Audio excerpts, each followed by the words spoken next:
Cop Talk on KUGN. Crime stats, prevention tips, criminal hotspots, and more on Cop Talk. Grant McHill alongside Storm Kennedy. And crime prevention specialist Margaret Mazzotta in studio with us this morning from the Eugene Police Department. Good morning, Margaret. Good morning. Well, Margaret, today we're talking about a couple different things, but I'm a big fan of crime stats, and you sent us some this morning. Let's get right down to the latest crime stats that you have. Okay, for the last month, what we found is forced entry into homes, burglars, was about 17%. So what that means is there's a lot of open doors and windows. And for the year, it was about 26% as far as forced entry goes. Last month, 60% of the entries were through doors, which is close to 50% for the year. And windows last month was about 12%, and it's comparable, 16% for the year. So it's, they like to go through doors and windows, and they like to unlock doors and windows. It's something that we talk a lot about. We talked a bit about it last week, just for a little snippet there. But what we're finding right now, the weather's starting to get nicer. People are working in their yards. Open garages. Really encouraging folks to be careful. We've had a number of high-end bikes stolen. I always encourage people to even lock their bikes when they're in the garage. Better yet, don't leave your garage door open. So. Very good advice. Is there any way to tell how those numbers compare to last year? I don't have that. We switched over to a new data system, but it's comparable. I notice on the west side of town, I kind of keep track of stuff, and unforced entries were about 50% last month just on the west side. So just being careful about those open doors and windows.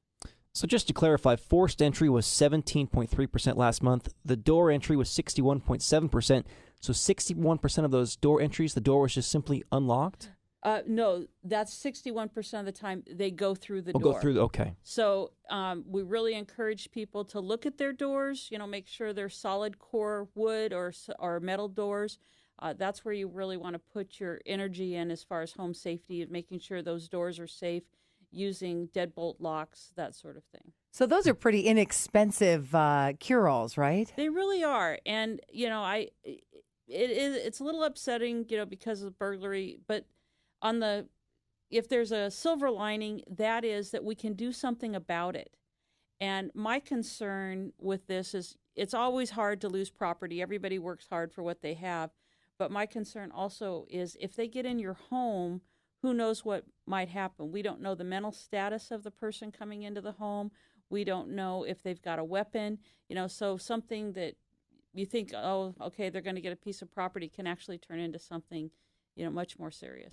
Margaret, reverse roles for just a second. Become the criminal for us. When you see a house on a street, how do you say, that's my house, that's the house I'm going to rob? What is their mindset? They're looking for the easy target.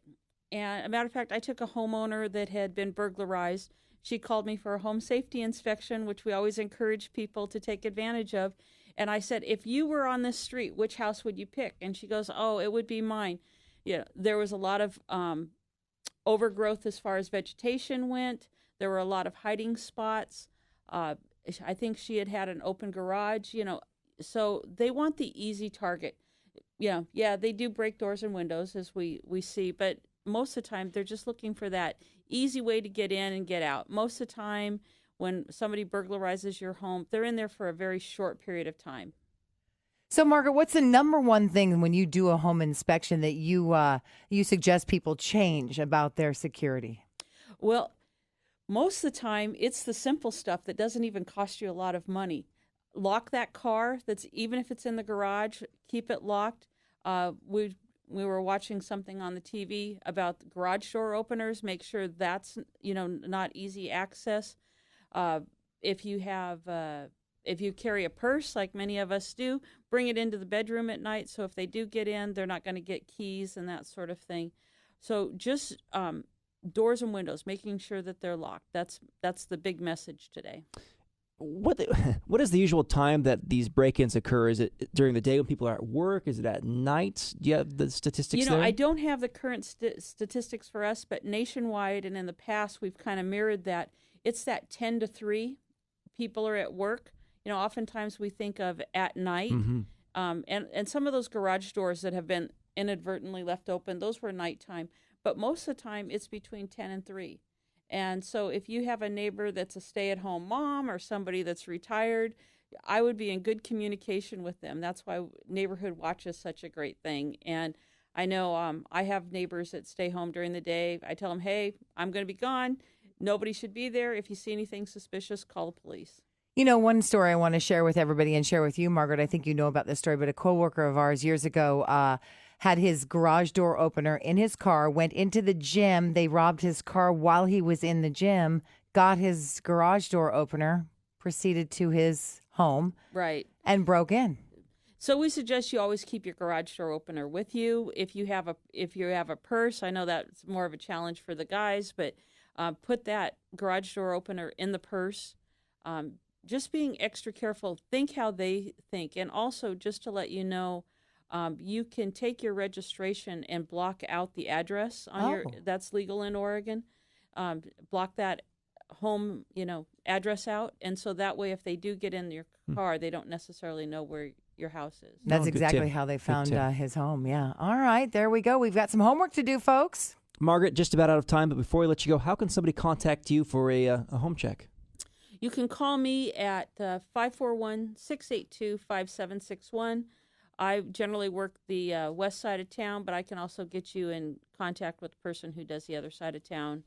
And we'd love to do a home safety inspection before there's a break-in. She is crime prevention specialist Margaret Mazzotta. Thanks so much for joining us today, Margaret. Really appreciate it. Thank you. We are KUGN News Talk 590.